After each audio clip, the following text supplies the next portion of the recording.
The fat controller sat in his office and listened.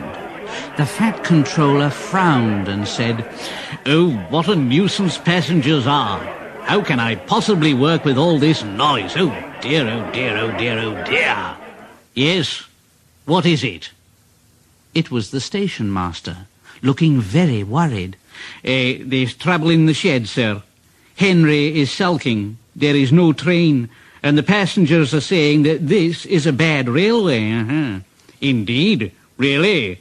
We cannot allow that. Now, will you quieten the passengers, please, and I will go and speak to Henry." The fat controller found Henry, Gordon and James looking sulky. "Now, come along, Henry. It's time your train was ready." But Henry wouldn't answer. It was Gordon who said, Henry's not going, so there, and neither are James or I. We won't shunt like common tank engines. We're important tender engines, if you don't mind. You fetch our coaches for us, and we'll pull them. But we won't shunt. Tender engines don't shunt.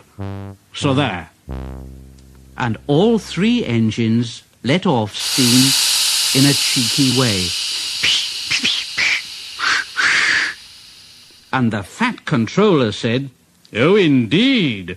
Engines on my railway do as they're told. I'll go and find Edward." Edward was shunting. "I say, Edward, leave those tracks, will you please? I want you to push coaches for me in the yard." "Oh, thank you, sir. That will be a nice change." "That's a good engine. Off you go then." So Edward found coaches for the three engines, and that day the trains ran as usual.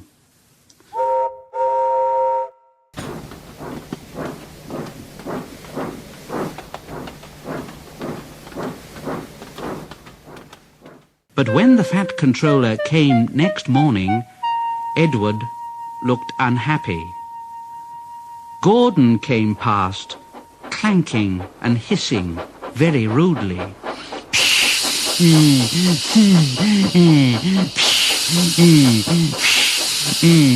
"Why, bless me, what a noise!"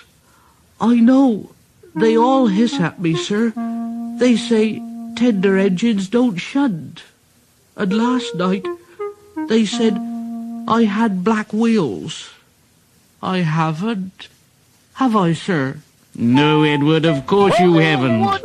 You've got nice blue ones, and I'm proud of you. Tender engines do shunt, but all the same, you'd be happier in your own yard. We need a tank engine here." And the fat controller went to an engine workshop and saw all sorts of tank engines. At last, he saw a smart little green engine. Yes. I think so. That's the one. I say there, if I choose you, will you work hard? Oh, sir. Yes, sir. Yes, sir. That's a good engine. I'll call you, Percy. Yes, Percy. Do you like that, Percy? Oh, yes, sir. Thank you, sir. Yes, sir. So the fat controller drove Percy back to the yard and introduced him to Edward. Percy soon learned what he had to do, and they had a happy afternoon. And then Henry came by, hissing as usual.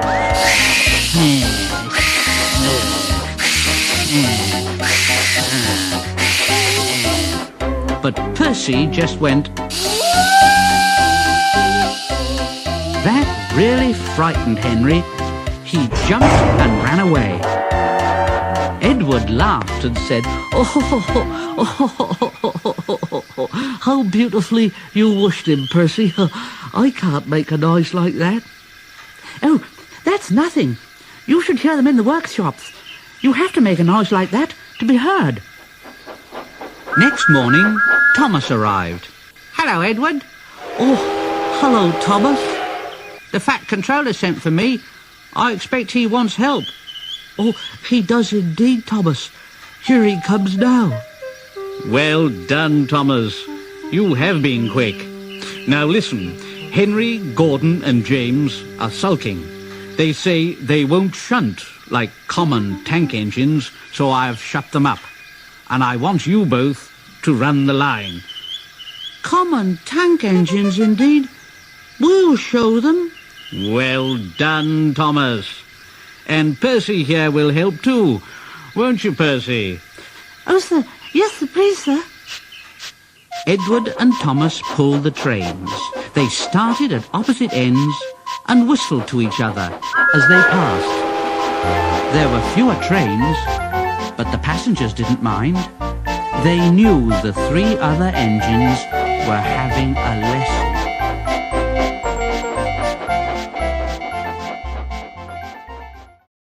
Henry, Gordon and James stayed shut in the shed and were cold, lonely and miserable. They wished now they hadn't been so silly.